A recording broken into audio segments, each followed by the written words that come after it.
वही काम।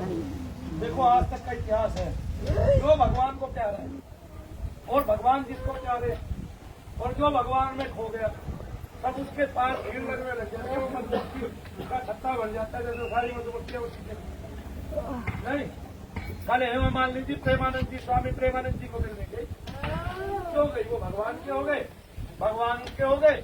अब लोग जो है उनके पास जा रहे। तो स्वामी प्रेमानंद जी महाराज पढ़े ना होते 12वीं भी, लेकिन लोग जाएंगे IAS, IPS, ICS, ये है कि भाई तुम्हारे यहाँ भी एक साहब आके साधना करके गए हैं अभी नहीं, तो फिर ऐसे ही लोग जाएंगे। तो प्रेत आदि को के लिए बहुत सारे हमारे ग्रंथ लिखे हुए हैं और उन जज साहब ने हमारे पास एक बहुत बड़ी पूरी की पूरी वो भेजी हुई है।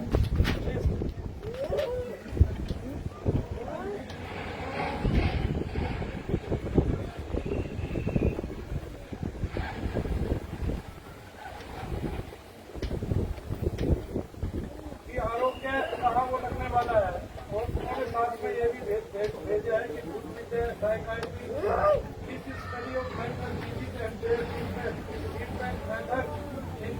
मेडिसिन, डाइट रेगुलेशन और psycho behaviour therapy and spiritual health. यानी कि आजकल बहुत सारी जगह आपकी मेडिकल साइंस में एक थेरेपी चालू करती है और उसको वो बोलते हैं मेडिकेशन थेरेपी या स्पिरिचुअल थेरेपी। आपको और वो स्पिरिचुअल थेरेपी या बैठने से ही आपको मिल जाती है। कैसे मिल जाती है? बैठने से ही। आप बैठे रहो मेरे साथ, सदा सुखी रहो। मैं चाहता ही नहीं आप बाहर जाओ। समाज से आपने वास्ता किया, दुखी हो गए, उससे वास्ते कोई काम करने की जरूरत नहीं है, रहने रहो, है कि नहीं? घेरा बना दो, जाओ 5-10 हजार की रोटी तो मैं वैसे नहीं चला दूँ, तो क्या बड़े बड़े लोगों पर ठीक कर दो, यही बैठे रहना। चल रहा है ये, भूल जाओ संसार धोखा देगा, संसार विश्वासघाती है। जैसे हमारे माँ बाप भी हमें क्या कहेंगे, डॉक्टर बन जाओ, इंजीनियर बन जाओ, ये नहीं कहेंगे तू भगवान का बन। पहले हर घर से एक आदमी संत होता था, अब होता है लाखों घरों में एक भी आदमी मिलेगा आपको, करोड़ों घरों में, कि भाई उन्होंने अपने बच्चे को खुद ही स्कूल किया भगवान के, कि भाई किसी महात्मा के स्कूल ये बच्चे को आप भगवान को दे रहे हैं, ये भगवान की भक्ति करेगा तो उनको मान चाहिए।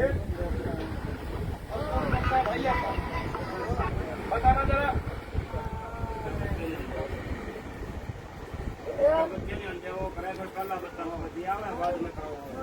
जिसके ना होता है वही जिसके हो जाए वो तो करता ही वो छेड़ा लगवा नटर लगा तो वो क्या कह रहे हैं जैन धर्म।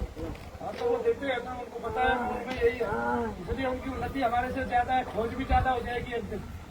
वैसे अब सनातन धर्म की खोज पहले से ही बहुत ज्यादा है, माने तो इतने करोड़ ग्रंथ है, कुछ नहीं, इतने महात्माओं ने इतने विषय बताए हैं, कुछ नहीं।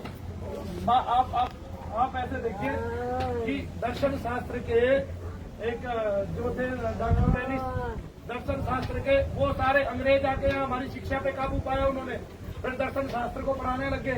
और दर्शन शास्त्र के बनारस हिंदू यूनिवर्सिटी में डॉक्टर वैदिक थे, वो पढ़ा रहे थे। राम किंकर जी महाराज थे, वो उस टाइम में बाल ब्रह्मचारी थे, वो ब्रह्मचारी भी थे, योगी भी थे उस टाइम में।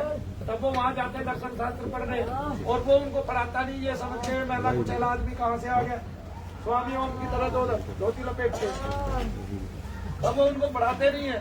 बाद में वो जो है ना इसके लिए बड़ा खेत जताते हैं कि प्रभु मैं तो तेरी भक्ति करता हूँ। तब उनकी खिड़की से वो देखते हैं, एक रात एक ऋषि जो थे वो खिड़की को आर पार कर देते हैं शीशे के साथ, और उनके पास आके उनके मस्तक पे हाथ फेरने लगते हैं। तब उनको पूरे दर्शन शास्त्र का ज्ञान हो जाता है।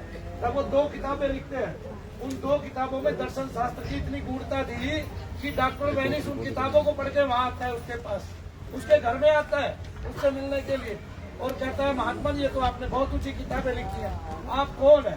तब वो बताते हैं मैं वही हूँ जो आपसे दर्शन शास्त्र सीखने आया था, और आपने मेरे कपड़े देख के, मेरा तन गाना देख के मुझे भगा दिया, स्वीकारा नहीं। ठीक है, बोले तब इतना ज्ञान कहाँ से हुआ?